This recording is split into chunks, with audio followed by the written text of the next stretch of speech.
Bismillahirrahmanirrahim. Assalamu alaikum to everyone. Today we are going to discuss about memory, its stages and types.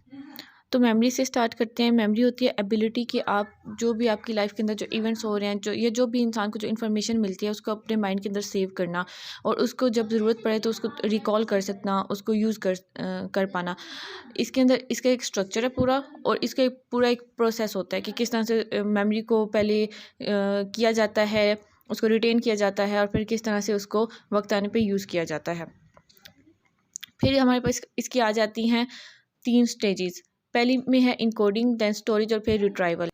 First हमारे पास encoding है। Encoding ये होता है कि जब आपके पास कोई भी इंफॉर्मेशन आती है तो आपका जो मेमोरी सिस्टम है वो उसको कोड्स की फॉर्म में कन्वर्ट कर देता है, ताकि ब्रेन जो है वो उसको ईजीली स्टोर कर सके, क्योंकि ब्रेन की लैंग्वेज है ना कोड, तो इस वजह से उसको अंडरस्टैंड करने में आसानी हो जाती है और फिर वो उसको ईजीली स्टोर कर पाता है।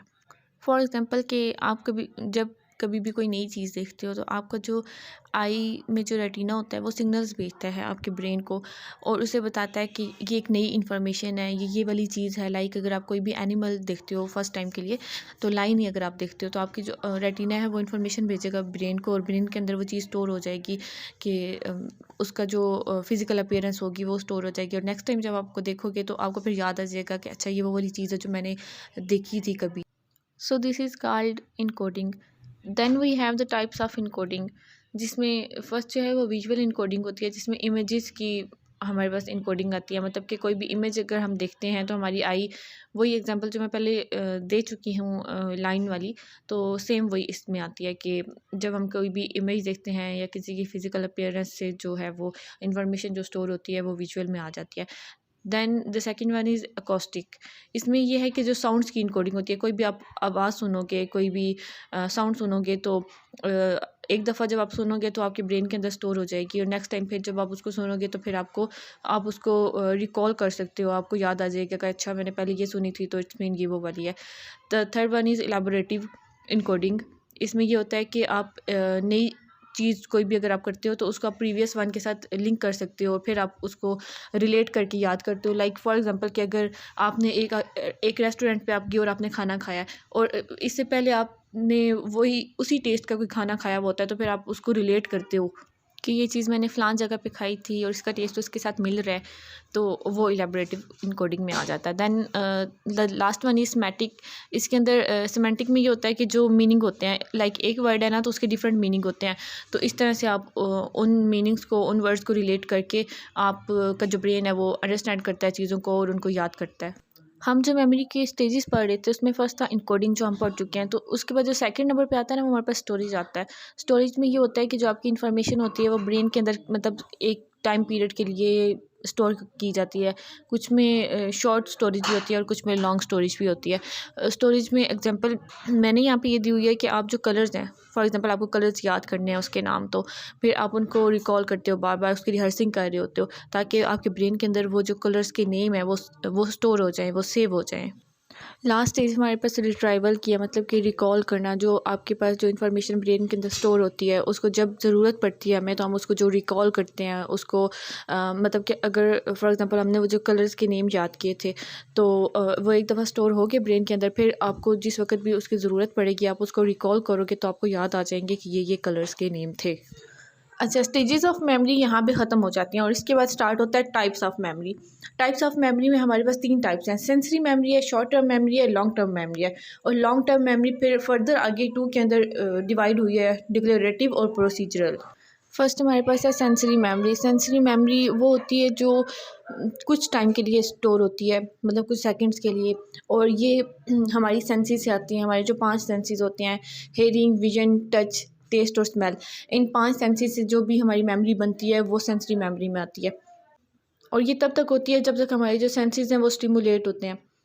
इसके एग्जांपल में हमारे पास आता है कि फॉर एग्जांपल अगर हम देखते हैं किसी डॉग को, अगर हम देख रहे हैं तो वो जो सेंसेस हैं कुछ देर के लिए क्योंकि होंगी तो वो इसमें आ सकता है। उसके अलावा अगर हमें नूडल्स की स्मेल आ रही है जब वो बनते हैं, तो वो जो सेंस होगी वो भी इसके अंदर आ सकती है, और वो कुछ देर के लिए होती है सिर्फ।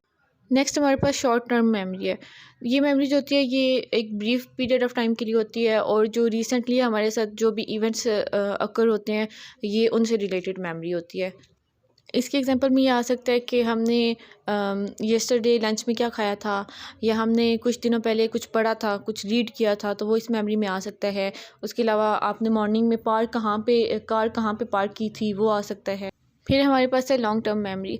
लॉन्ग टर्म जो मेमोरी होती है कि एक लॉन्ग पीरियड के लिए होती है, कुछ घंटों से लेके पूरी ज़िंदगी के लिए भी ये मेमोरीज़ होती हैं, और ये इनफिनिट होती हैं, इनकी कोई भी मतलब लिमिटेड नहीं होती है।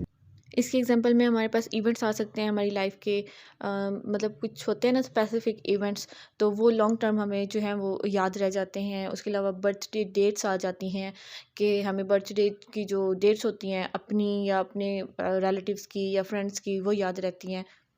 फिर हमारे पास जो लॉन्ग टर्म मेमोरी है उसकी फर्दर टू टाइप्स आ जाती हैं। एक डिक्लेरेटिव मेमोरी होती है और एक प्रोसीजरल मेमोरी होती है। इसमें हमारे पास जो डिक्लेरेटिव मेमोरी है इसके अंदर वो मेमोरीज होती हैं जो फैक्ट्स के ऊपर बेस होती हैं, कॉन्सेप्ट्स के ऊपर बेस होती हैं, या फिर इवेंट्स के ऊपर बेस होते हैं। फॉर एग्जांपल कि इंग्लैंड का कैपिटल लंदन है, तो ये एक फैक्ट है, रियलिटी है। तो इसकी जो हमारे माइंड में ये जो स्टोरेज होगी इस बात की, तो वो डिक्लेरेटिव मेमोरी के अंदर आएगी। इसके अलावा ज़ेब्रा जो है वो एनिमल है, या फिर किसी की डेट ऑफ बर्थ जो है, तो ये भी फैक्ट है। तो ये इसके अंदर आएगी, डिक्लेरेटिव मेमोरी की एक एग्जांपल होगी।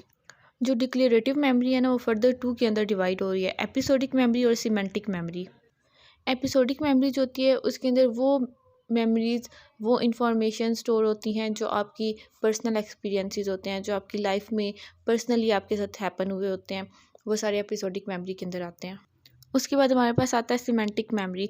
इसके अंदर वो मेमोरीज आती हैं जो जनरल नॉलेज के ऊपर बेस होती हैं, जो कॉन्सेप्ट्स के ऊपर बेस होती हैं, रेदर दैन कि वो कोई किसी का पर्सनल एक्सपीरियंस है। तो इसके अंदर आपका जो जनरल नॉलेज आ सकता है वर्ड के बारे में, वो इसकी एग्जांपल आ सकती है। उसके अलावा जो वोकैबुलरी होती है वो इसकी एग्जांपल में आ सकता है। हमने मेमोरी की टाइप्स पढ़ी थी, 3 टाइप्स थी, सेंसरी थी, शॉर्ट टर्म थी और लॉन्ग टर्म थी। लॉन्ग टर्म में फिर हमने 2 टाइप्स पढ़ी थी, डिक्लेरेटिव थी और प्रोसीजरल थी। और डिक्लेरेटिव में फिर फर्दर हमने पढ़ा था एपिसोडिक और सिमेंटिक।